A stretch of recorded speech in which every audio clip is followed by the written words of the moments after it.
Quick introduction. My name is Eric Urban with Montana DEQ. I have the privilege of being a bureau chief for our water quality standards, monitoring assessment, and all of the data collected for the Clean Water Act programs.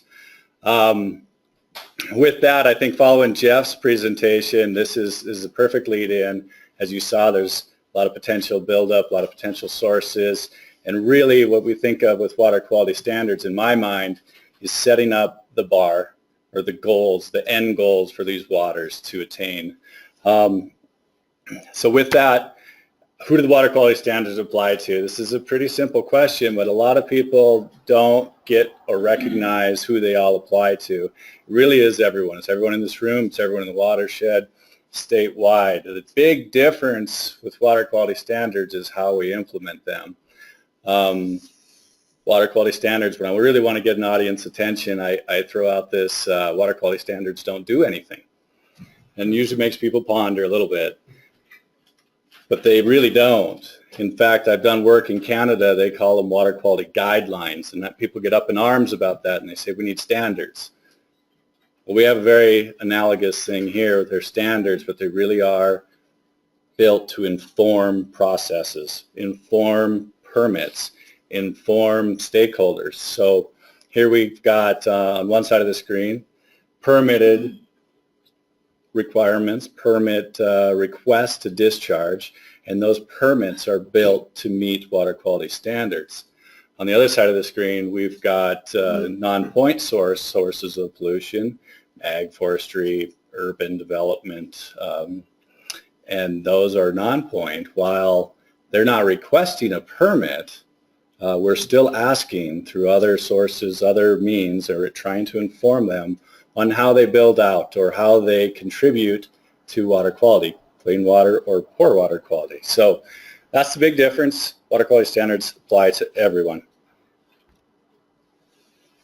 So through lots of daydreaming, contemplating, we managed to put the entire water quality standards program, soup to nuts, on one slide. And most people think of them as a number. Actually, I like to refer to them as these three pieces. We have our beneficial use. Just to confuse the audience, we've named it with the same nomenclature that our water rights program has. They are not the same. They aren't really related, but yet they overlap at times. So we've got our beneficial uses, and then we've got criteria, which are typically thought of as the number to protect the use. And then we've got anti-degradation, which is a federal requirement. I really like to think of that as not protecting a use, but protecting water for water's sake, keeping current condition or perhaps changing it slightly. And then there's some implementing tools, so we'll dive into that a little bit. So beneficial uses still in the top. We've got fishable, swimmable. Those are our federal Clean Water Act designated uses. Under that, we've got some state designated ones, such as drinking water, agriculture, wildlife, industry. There's others out there, and certainly more available to us if we want to build them. To protect those uses, we've got criteria, and that comes in the form of a narrative, which is our free-from regulations, which are generally blanket statements or not specific on what the number is, and we'll give an example of that in a minute. And then DEQ 7 and DEQ 12A are jargon language for regulations with numbers in them. DEQ 7 has approximately 300 different parameters built in it, numbers to protect a certain use. DEQ 12A is specific to nutrients, and it contains criteria for TN and TP. Anti-degradation gets a little more complicated, but basically there's three different levels of anti-deg, three different approaches to keeping water clean for water's sake. And then the implementing programs, which we touched on briefly, there's TMDLs, mixing zones for permits, variances, et cetera, and that's where it gets really complicated. I don't think Karen has a question, so I'm going to keep going. DQ12A, this was a big effort by the state. I think, depends on how you slice it, 12, 14 years in the making to come to this point. What you see here is a subset, Western Montana. These are the nutrient criteria for Western Montana, different ecoregions or generally homogeneous areas within Montana that react similar to nutrients. We are in the Middle Rockies. There you have what we recommend to maintain in this setting, to maintain aesthetics. So keeping the algae growth to a level that's acceptable to the wide public. So that would be the driver for this system that we're working in here around Big Sky. So we're recommending keeping it below 30 micrograms per liter total phosphorus and 300 micrograms per liter total nitrogen. That's the EQ12A. And a perfect example of numeric criteria to protect a use, that being aesthetics for recreation. This is a slide that I don't recommend reading. It's kind of confusing.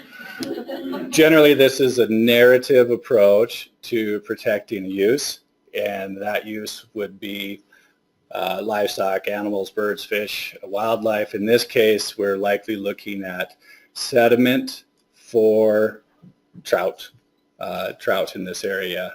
I picked these two parameters, nutrients and sediment, likely because they're rise to the top of the list from what we know about Big Sky and potential pollutants in this watershed.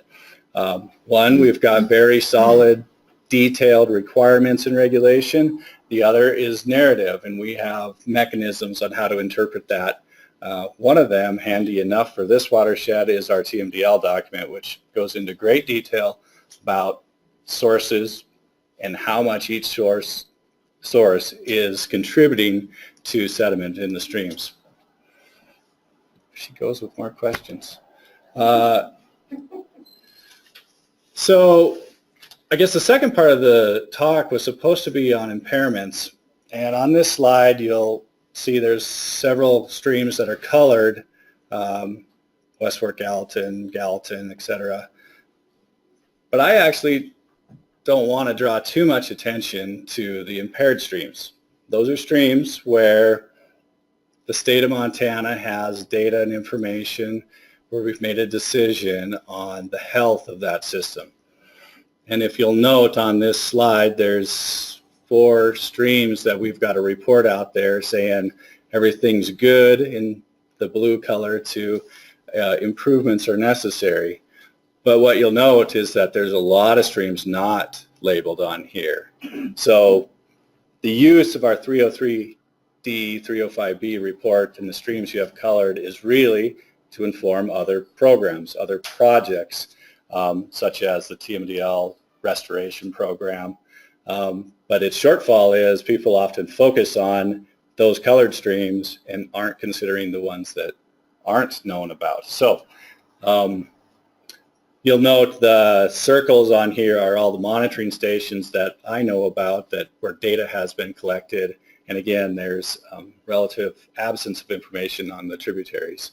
So again, we're trying to inform projects. We've got a TMDL that's very beneficial for this audience to implement in how to reduce or minimize new sources. I guess we don't have time for questions. So we will do questions after we'll have lots of time for questions. Thank you.